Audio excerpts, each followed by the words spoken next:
most entertainment companies, like if we look at Disney or Nintendo, for example, they have very strict IP and licensing rules around their products. And they certainly don't allow for this decentralization of fan-made goods. So could you just maybe explain a little bit for these companies like Krypton, what is the advantage of promoting the sale of fan-made goods, and how does it outweigh the loss of revenue from selling their own goods? Yes, that's a great question, and we do have a great debate from time to time in our country too. Should we allow this or not? So it's pretty much debatable, but it has like pros and cons of allowing users participation, and the advantage, good point is if you allow users to generate those content, the speed of spreading out will be much more faster.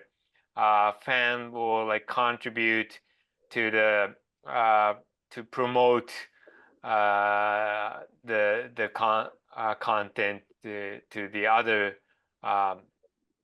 outside of the fandom. They're the best advertisers. They're the like best agent to spread the content. But at the same time, they can harm the brand image, and they could damage the sales. So it's really important to differentiate the official goods from the fan-made goods. So it's kind of similar, maybe to those Louis Vuitton and Chanel and all those high brand content. So we cannot allow imitation that a fan could not differentiate between like official one and so not the faked one. So we cannot allow faked content, but it's okay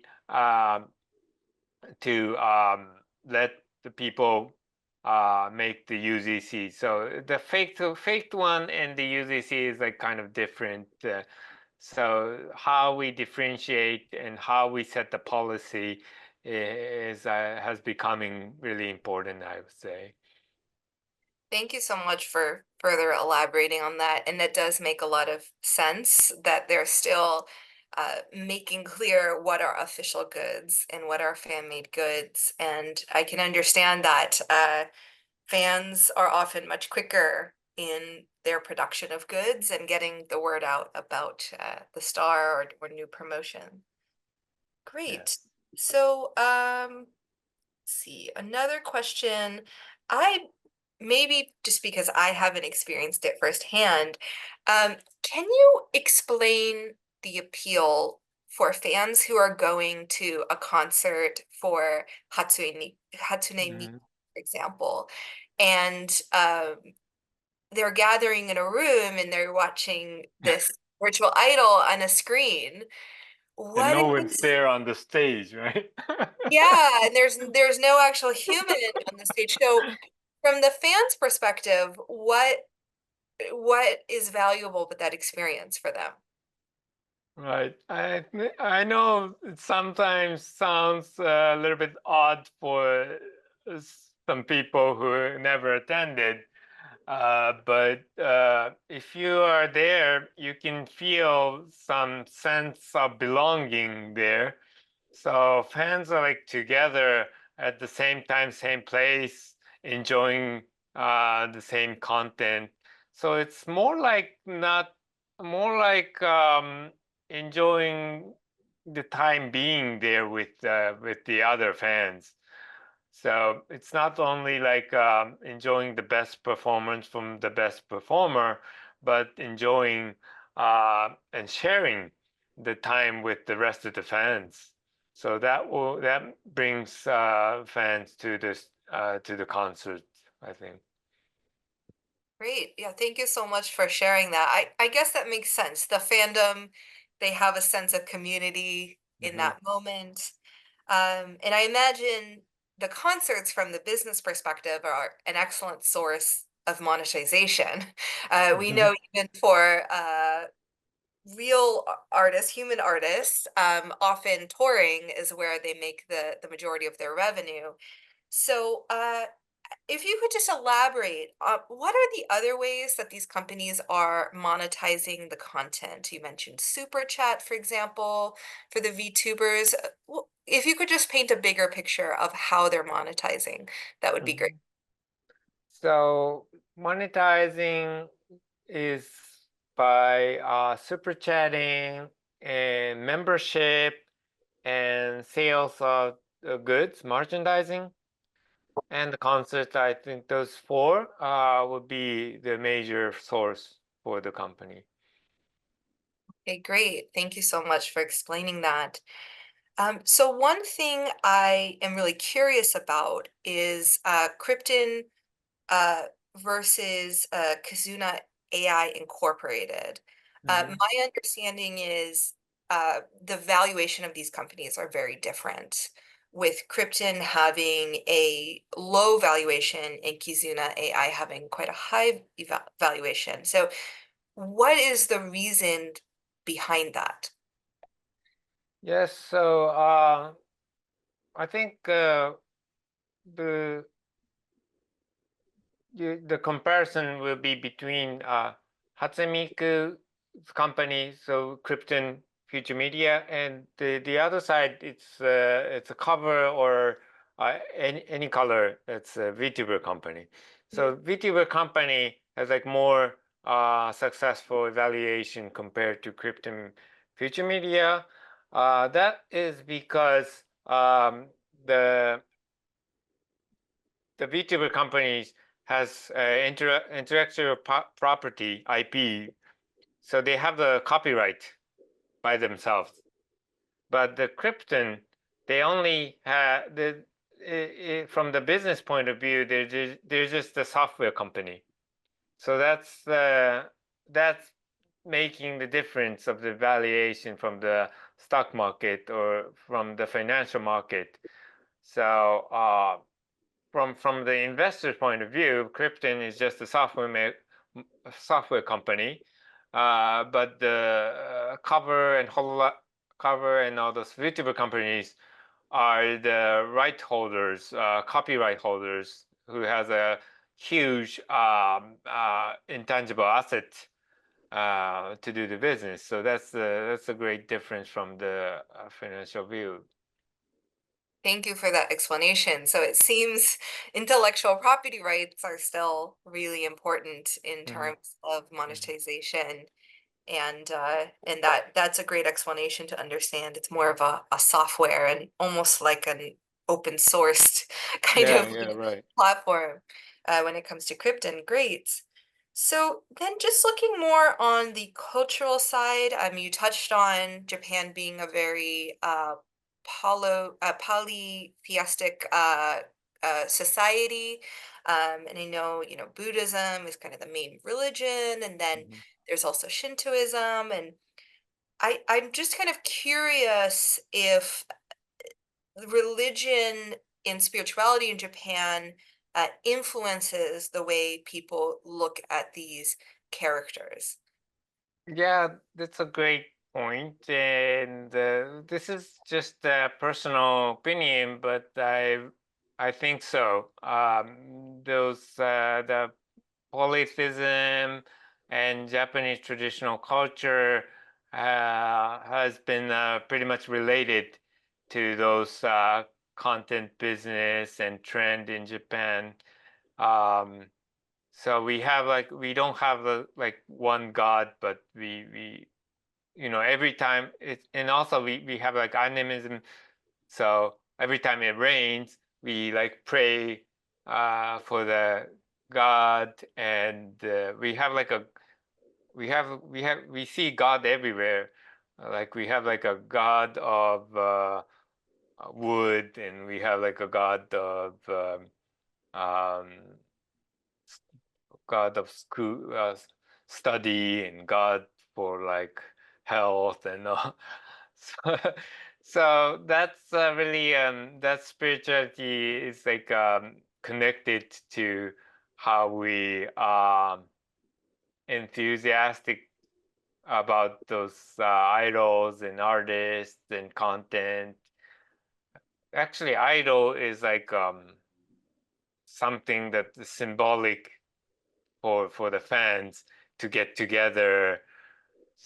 So, and each of the characters or idols have each small fandom, and sometimes we literally call it it as a god. Actually, actually, we do have a word in Japanese, so it's not that religious, but it's somehow connected, I think. Yeah.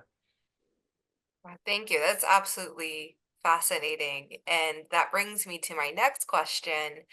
Um, with there being so much connection to spirituality and maybe existing practices in Japan and a kind of decentralization and localization in Japan, I'm curious when it comes to this kind of user generated content model, do you think a country like the US or Canada could see the same kind of popularity when it Mhm. comes to the spread of this virtual content? Yeah, I think it will not become like a major culture, but as a counterculture, it's becoming more and more possible because internet is like bringing power to the people, and now we're having like Web 3 after Web 2.0. So the environment and the trend is more and more like letting some part of the global population being like like not like Japanese, but being like the part of like decentralized society. So so things are changing, I think. Okay, great. Thank you so much for explaining that. And that does make sense. I do think there is some overlap with some of the kind of virtual real estate and NFTs and other things that have come out of Yeah. Web3 and decentralization, where yes, I think there could be some market for it in North America. One thing I just wanted to clarify, you mentioned that fans will spread the word on Twitter when they witness miracles during live Uh, streaming. And miracles also seems to have a kind of a godly or spiritual connection. But I'm right. just so curious from the fans' perspective, if they're watching Kizuna Ai, what is a miracle to them? Well, for example, I once been to AKB48 concert, but somehow their audio equipment didn't go well, and they had to sing without the background music, so like a cappella. And so they started to sing, but all the fans around them supported them to sing. So they like sung together. And that kind of thing is like thought to be like a miracle for the fans. It started like a machinery problem, but it ended up being like putting everybody united. So that kind of a yes scene will help uh, unite the fans, I think. Right, that is really interesting. So there was well, to say kind of a spiritual term, but a blessing in disguise, right? They Mhm. they had this moment where collectively they could come together, and I think I can now a little bit better understand the picture of being in that community, being in person, whether it's AKB48 or a virtual idol. So one last question before we kind of open to Q&A. I would love to know where your personal passion for the entertainment and virtual content industry comes from. Oh, thank you. Yes. I used to see anime very often when I was a child, of course, but I started my career as consultant, so I have been not watching anime or reading manga for a while, but I had a chance to work outside of Japan as a consultant, but but I saw there I saw like a fewer like portion of Toyota cars, Nissan cars, Panasonic TVs than I expected actually. So Japan was like used to be a great great country of like manufacturing those goods, but what I saw there was not anymore in maybe in 21st century. So that upset me a little bit, and I decided to change my career for I now did I seek to see the opportunity for more like a soft content in those anime manga, because anime and manga were so popular outside of the nation at that point of time. So I saw more potential in that industry. That makes So that's sense. why I moved. Yeah. Yeah, I mean, it's a major element of Japan's soft power, so to speak, Hmm. right? The influence through anime, through entertainment that is Hmm. just spread throughout the world. So thank you so much for sharing all that. As mentioned, we've had this really active chat, so I think we can go ahead and go through a few of these questions. I saw some quite a ways back. So some people were asking about uh, what is handshake sessions? Oh, handshake session is like a fan meeting event. So every time you buy this CD, so the package of music, so you get like 10 seconds of a right to do this handshake. So some fans buy like 1,000 copy of a music package and then get into the line and make a handshake with those idols. Well, I can imagine the lines must be incredibly long. Um, Actually, yeah, they have this event in the stadium because there's like so oh, many participants are in the line, so they cannot like hold that event in the small venue. They book this like huge stadium and make a huge line. Yeah. wow, that is so interesting. Yeah, I mean, for human acts, there's really a very small percentage who can actually be stadium acts in the world. So that is a very, very high level of stardom. So there was a question about many anime conventions in the West. I know you mentioned one in LA, Mhm. but they tend to have a very different format content than market, correct? Mm, yes. Okay. So So if that's you the go to kind of the main. Mhm. Western event, there we see like many cosplayers than in Japan. We see more cosplayers in the States than in Japan actually. And also, what I feel great about the event in the US is we have like more questions and more interaction, just like event today. I'm very glad that people are like commenting in the chat box, but this doesn't happen in Japan. They're like too shy and they don't make any um, questions. They just produce like a fan book and all those stuff and sit there quietly and and so.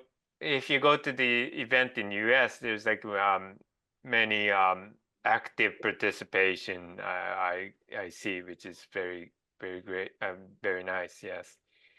Interesting. That may also be a cultural difference, right? Hmm. I Yeah. think Western fans like to kind of have their own moment putting an artist on the spot. Hmm. So that makes a lot of sense. And this is an excellent question as well. What's kind of the main demographic for the properties you mentioned? I mean, is it youth? Is it adults? Is it male? Is it female? It's very diverse. I've only introduced like female VTubers in this presentation, but there's actually a lot of male VTubers which have like a female fans. Mhm. So VTubers, they have both male and female fans, so it doesn't um, have that. Um, so it's very diverse, and also age. In terms of age, the fan of VTubers are a little bit younger. We have like young fans, youth fans for the VTubers compared to the Hatsune Miku and also like AKB48. We have like uh more adult fans, but it's quite diverse. I mean, I understand in some countries anime and manga is only for the children, but in Japan it's not. Everybody enjoys. Yeah. Yeah, there's a more universal appeal, but I noticed that when I was teaching in junior and senior high school in Japan, the younger generation idolized YouTubers far more than like actors or anything Hmm. else. Something maybe about that personal Yeah. connection. Okay, so with that, I think we can go ahead and open to one or two questions verbally. So if you would like to ask a question, please just raise your hand and we'll call on you. Take a look. Yeah, Ting, please go ahead. Yeah, I was curious why Miku is so popular because most of the time I'm interested in a particular character. Most likely it's coming from anime, so it has a story to back up. It has a rich character, certain like a good personality attract me. But this character, only voice, because of voice and appearance, you can find countless of good appearance voice. So I don't understand why this character without a story backup can be so popular. Thank you. Thank you. So that was a great question. Why Miku was so popular without many story content. So actually, the context and story was made by fans. So many fans made a story uh, by themselves, and the short novels and mangas were sold in this comic market, and videos were made by fans. So what was fortunate about Miku was she was like a very first virtual, not exactly very first, but the she had the first movers advantage to get those novels and manga videos from the fans. So fan made it up, the filled it up the white space. But nowadays, I think it's becoming more and more difficult to be successful without story content, just like you mentioned. Yes. Thank you. Thank you. Great. And Levy, what is your question? 池上さん、ありがとうございます。Good morning. So anime and manga is not necessarily isolated to just Japan. Japan had an early start with, say, the works of Osamu Tezuka, but when you think that companies in the US, such as Marvel or DC, have also been putting out their own cartoons and comic books for about the same length of time, but Japan is the largest comic market in the world. So what is it that contributes to, I guess, its faster growth and its stronger longevity compared to other countries in the world? Thank you. So I'm not that specialist of Marvel and DC comics, so I'm not very sure about the comparison. But when it takes to Japanese content, there's like a huge space of contribution for the fans. And I really believe that power of those fans contributed a lot for the rapid growth of the Japanese content. So I think that's the major like difference we have between Western content and Japanese content. Japanese content have like more space for the fans for the contribution. And it's designed from the beginning, designed to be that way. So producers also think about the how to involve the fans and how to let the fans contribute for their content. Great, thank you. I see Shiyun has her hand raised. If you could unmute yourself. I'm sorry, we're not able to hear you. I was muted. Hear you.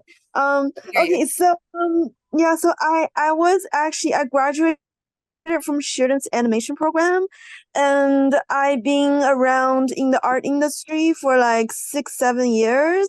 I illustrated children's books, working art gallery, but that was nothing. I just think that like if I can work in an animation studio, that would be so amazing. But I'm just like not motivated unless I look at anime content. Like especially old anime content like Slam Dunk, Death Note, Hunter x Hunter, like these old school ones. It gets me like so revived my passion for drawing. And I'm just wondering like if how I can get to like maybe like you say Any Color Ink or Cover Corp. Do they hire these artists? And if they do, like how can I prepare for it? Can I like should I make my own like anime portfolio? Maybe short like 30 seconds or something like that? Or like what should I do to get in there if possible? Amazing, very nice. So what I recommend is to rather not getting into those larger enterprises, but to continue to show your artworks to the consumers, fans, or audiences, and get some influential power, followers, and then negotiate with those firms. Because usually, if you get into the enterprise, Japanese content enterprises as like employee, you have to like work as like a normal staff, and you can they don't hire that much artists. They do it more like manufacturing produce those content. So it's better to come up with some outcome with like followers or like audience, fan base, and then to negotiate with those companies. Okay, thank you. So I have my own, built my own followers on YouTube Yeah, and then yeah. negotiate. Okay, Yeah. thank you. Arigato. Dozo yoroshiku. I learned it from Duolingo. Yeah, Yoroshiku. thank you. Thank you so much. There was one more question. We have about a minute before we'll move on, but in summary, there was a huge surge in popularity for the VTuber industry during COVID. Do you think it's sustainable, or do you see the industry changing maybe in 5 or 10 years? Oh, I think it's sustainable, especially if you compare it with the non-virtual industry. It's more sustainable. The VTuber never get aged, never get like makes less chance of scandal. So it's more sustainable. But the next I think trend is like AI. We have like AI generated content in next 5 to 10 years.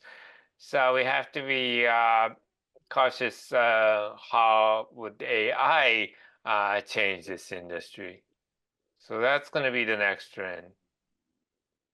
Great. Well, thank you so much. It's all really fascinating, and we appreciate everyone's wonderful questions.